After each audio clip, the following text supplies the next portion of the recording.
जय माता दी दोस्तों, कैसे हैं आप सब। दोस्तों बात कर रहे हैं 18 और 19 अगस्त की कि ये 2 दिन मकर राशि वालों के लिए कैसे रहने वाले हैं। इन 2 दिनों में मकर राशि वालों को क्या खुशखबरी सुनने को मिल सकती है, किन बातों में इन्हें सावधानी रखनी चाहिए। तो इन 2 दिनों का राशिफल जानने से पहले हम इन 2 दिनों का पंचांग जान लेते हैं।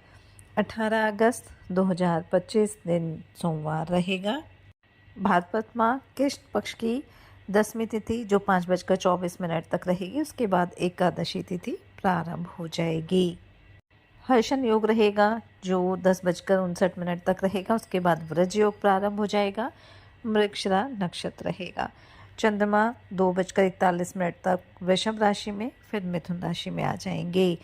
अभिजित मुहूर्त का समय रहेगा 11:58 से 12:51 तक। राहु काल का समय रहेगा सुबह 7:29 से 9:08 तक। अब बात करते हैं 19 अगस्त की। 19 अगस्त 2025 दिन मंगलवार रहेगा। भाद्रपद माह कृष्ण पक्ष की एकादशी तिथि जो 3:34 तक रहेगी। उसके बाद द्वादशी तिथि प्रारंभ हो जाएगी। व्रज योग रहेगा जो 8:29 तक रहेगा। उसके बाद सिद्धि योग प्रारंभ हो जाएगा। आद्रा नक्षत्र रहेगा। चंद्रमा मिथुन राशि में रहेंगे। अभिजित मुहूर्त का समय रहेगा 11:58 से 12:50 तक। राहु काल का समय रहेगा दोपहर 3:40 से 5:18 तक। भाद्रपद माह के कृष्ण पक्ष की एकादशी तिथि पर अजा एकादशी का व्रत रखा जाता है और ये जो एकादशी है ये 19 अगस्त 2025 को रहने वाली है। और इस दिन बेहद शुभ संयोग भी बन रहे हैं क्योंकि इस दिन आद्रा नक्षत्र व्रज व सिद्ध योग रहने वाला है। और इस संयोग में भगवान विष्णु की पूजा अर्चना करने से हमारी जो मनोकामना है वो पूरी होगी, मानसिक शांति की प्राप्ति होगी और स्वास्थ्य भी हमारा अच्छा रहने वाला है। और इस एकादशी के पारण का जो समय है वो 20 अगस्त को सुबह 5:53 से प्रारंभ होकर 8:29 तक रहेगा। तो इस दिन आप पूरे विधि विधान के साथ भगवान विष्णु की पूजा अर्चना करें। भगवान विष्णु को फल फूल मिठाई अक्षत धूप दीप अवश्य अर्पित करें। विष्णु सहस्रनाम का पाठ करें और अगले दिन व्रत का पालन करने से पहले दान अवश्य करें। जैसा कि आप सब जानते ही हैं कि भगवान श्री हरि की पूजा अर्चना करने से हमारे ऊपर जो भी वित्तीय संकट, जो भी आर्थिक समस्याएं होती हैं उनसे हमें मुक्ति मिल जाती है और हमारी जो संतान है वो सदैव सुखी रहती है। और अजा एकादशी का व्रत रखने से 1000 गायों के दान करने के बराबर हमें फल प्राप्त होता है। इस दिन भगवान विष्णु को केसर वाले दूध का भोग लगाने से उनकी विशेष कृपा प्राप्त होगी। घर में खुशियों का वास होगा, रिश्तों में भी मजबूती आएगी। साथ ही साथ इस दिन भगवान विष्णु की पूजा के साथ साथ शाम के समय आप तुलसी के पौधे के पास घी का दीपक जलाएं और भगवान विष्णु के मंत्रों का जाप करें। इससे आपके घर में सकारात्मक ऊर्जा का वास होगा और घर परिवार में किसी तरह की लड़ाई झगड़े थे वो भी खत्म हो जाएंगे।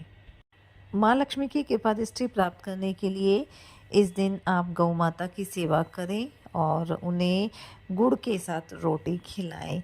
इस उपाय को करने से भी आपकी जो भी इच्छा है वो अवश्य पूरी होगी।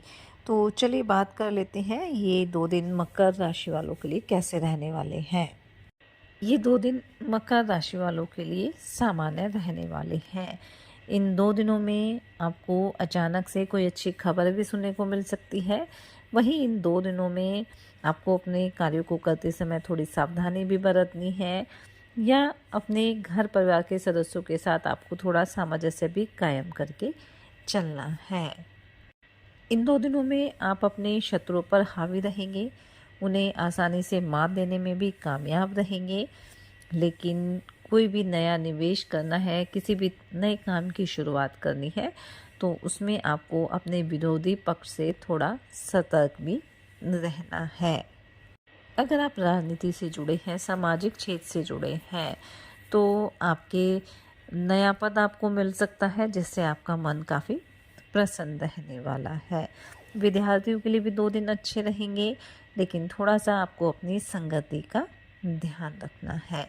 जीवन साथी को लेकर कहीं घूमने फिरने भी जा सकते हैं और इससे आप दोनों के बीच जो आपका रिश्ता है काफ़ी मजबूत रहेगा। लेकिन इन 2 दिनों में वाहन थोड़ा सावधानी पूर्वक आपको चलाना है।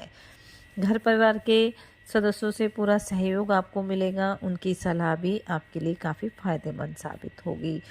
नौकरी पेशा लोगों के लिए 2 दिन अच्छे ही रहेंगे। थोड़ा-सा सहकर्मियों के साथ सामंजस्य बनाकर चलें और अगर किस नौकरी को लेकर कोई टेंशन थी, तो वह तो 2 दिनों में दूर हो जाएगी।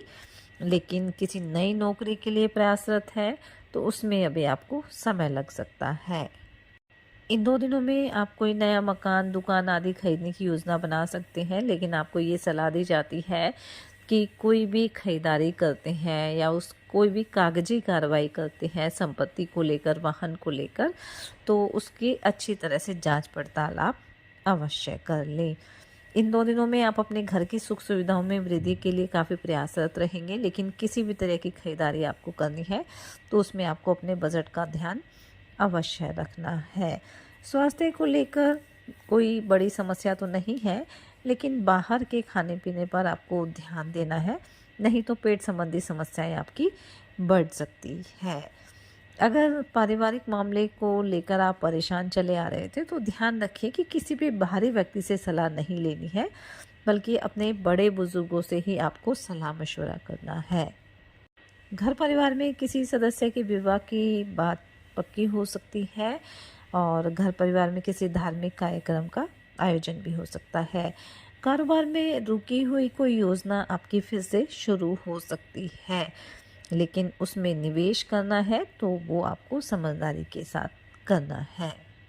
इन 2 दिनों में आपकी माता भी आपसे किसी बात को लेकर नाराज हो सकती है, इसलिए आप उन्हें मनाने की पूरी कोशिश करें ताकि आपके रिश्ते अच्छे बने रहें। जो जातक अविवाहित हैं उनके विवाह का प्रस्ताव आ सकता है, लेकिन इस प्रस्ताव पर एकदम से ही हामी उत्तर ना दें तो ज़्यादा बेहतर रहेगा। किसी कानूनी मामले को लेकर आपको कोर्ट कचहरी के चक्कर भी काटने पड़ सकते हैं, इसलिए थोड़ा धैर्य बनाकर चलें। आसपास की भी किसी बातों में या किसी भी तरह के विवाद में आप ना उलझें तो आपके लिए बेहतर रहने वाला है। तो कुल मिलाकर कह सकते हैं कि ये जो 2 दिन हैं वो मकर राशि वालों के लिए सामान्य रहेंगे, लाभ के योग बनेंगे, लेकिन थोड़ी सावधानी बरतनी होगी। साथ ही सच्चे मन से आप ईश्वर आराधना करें, हनुमान जी और शनिदेव की आराधना करें, हनुमान चालीसा का पाठ आप जरूर करें।